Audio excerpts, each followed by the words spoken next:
Il suono del silenzio per ricordare tutti i caduti sul lavoro. Monastir, nonostante i limiti imposti dal contagio e la pioggia battente, non ha voluto dimenticare l'esercito silenzioso dei tanti che hanno perso la vita nell'esercizio delle proprie attività. 70ª giornata nazionale in loro ricordo, con la deposizione di una corona d'alloro, ma anche la consapevolezza dei dati rassicuranti per il Veneto. A livello regionale i dati sono in controtendenza rispetto a quelli nazionali. A livello nazionale abbiamo visto un aumento del numero degli infortuni denunciati e dei casi mortali, mentre a livello regionale abbiamo avuto una tendenza diversa. Sono diminuite le denunce di infortunio e anche i casi mortali. Da gennaio a giugno di quest'anno, su 252 casi mortali in tutta Italia, 9 riguardano il Veneto, mentre l'incidenza degli infortuni nella loro totalità nella nostra regione è dell'8,3% rispetto a tutto il territorio nazionale.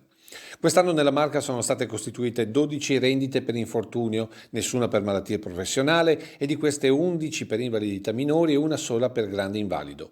Purtroppo vanno segnalati 5 casi mortali. Anche a Treviso ci sono stati degli infortuni per Covid, 3 infortuni mortali. L'82,8% delle denunce arrivano dalla sanità e dall'assistenza sociale, con tra i più esposti medici, infermieri e operatori sanitari, e sono molto più le donne degli uomini ad essere esposte agli infortuni di questo genere.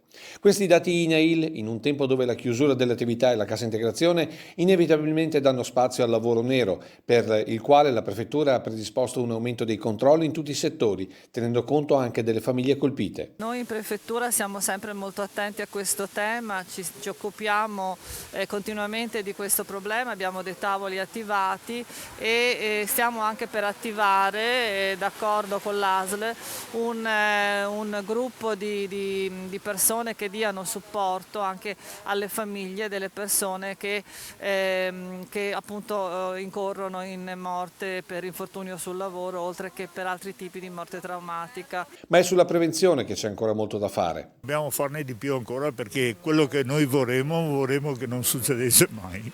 Per questo dal sindaco di Monastir arriva un appello alle istituzioni. Una sorta di detassazione che sia dedicata appunto a implementare quelle che sono le attività di prevenzione potrebbe essere una risposta adeguata.